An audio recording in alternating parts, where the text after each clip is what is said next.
Binatikos na isang grupo ng mga guro ang K-12 program ng Department of Education na ipatutupad na ngayong taon. Maliban daw kasi sa hilaw at hindi pa malinaw ang sistema nito, dagdag lang daw ito sa mga problema ng edukasyon sa bansa. May ulat on the spot si Rida Reyes. Rida? Yes, Maris, isang araw nga bago ang muling pagbubukas ng klase, nagpahayag ng kanilang pagkadismaya ang ilang guro na sa ipapatupad na K-12 program ng Department of Education ngayong school year. Sa ilalim ng K-12 program, madaragdagan ng 2 pang taon ang curriculum sa high school. Sa isang press conference kanina na pinangunahan ng Manila Public School Teachers Association, muli itong nanawagan sa pamahalaan na kung maaari ay ihinto kung ipagpaliban man lamang daw ang pagpapatupad ng K-12 program. Ayon kay MTSCA President Benjamin Balbuena, malinaw daw na kinapura ang pagpapatupad ng K-12 kahit di pa ito na ipapasa bilang isang batas. Siya raw na nangangarag ang mga guro dahil di sapat ang training period na ibinigay sa kanila para lamang maipatupad ang bagong curriculum. Kulang na kulang rin daw ang bilang ng mga guro, kaya madalas mga dilisensyado at mga contractual na teachers na lang ang nakukuha para pansamantalang magturo. Pangamba nila, Maris, silang mga guro lamang ang masisi sa bandang huli kapag bumaba ang kalidad ng edukasyon sa bansa. Panawagan ng grupo, pagtuunan na lang muna daw ng pansin ng pamahalaan ang mga mas importanteng isyong pang-edukasyon gaya ng kakulangan sa education budget, dagdag na sahod sa mga guro, at pati na rin yung dagdag na pasilidad sa mga eskwelahan.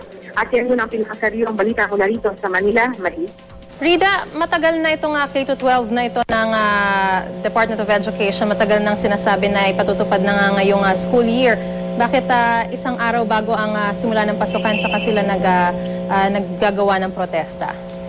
Actually, Maris, oo, matagal na ito, no? Pero kasi ngayon ang status niya kasi nasa second reading pa lang daw siya, which means hindi pa siya batas. Ang ginagawa nitong mga guro na kasama natin, matagal na rin naman nilang ipinoprotesta ito. Yun nga lang, hindi naman daw sila napapakinggan nga ng pamahalaan at yun nga, sabi nila, wala naman daw silang magagawa dyan dahil bawat bagong administrasyon naman daw, meron laging mga bagong programa na ipinapatupad. Sila naman daw, flexible at nagpapatupad at sumusunod lamang. Yun nga lang, kaya naman daw, kung meron daw mga nakakaalam kung ano ang magiging problema ng isang programa, sila raw yun, dahil sila raw yung mga magtuturo sa mga bata. Kaya ngayon pa lang, sana raw, kahit na isang araw na lamang pasukan na, sana makakuha pa sila ng konting konsiderasyon na manggagaling sa pamahalaan para i-review man lang o i-assess itong kanilang panibagong programa. Dahil sak daw na sa bandang huli, maiipit daw ang lahat ng mga estudyanteng daraan sa K-12 program. Maris? Yung paman, Rida, susundin naman nila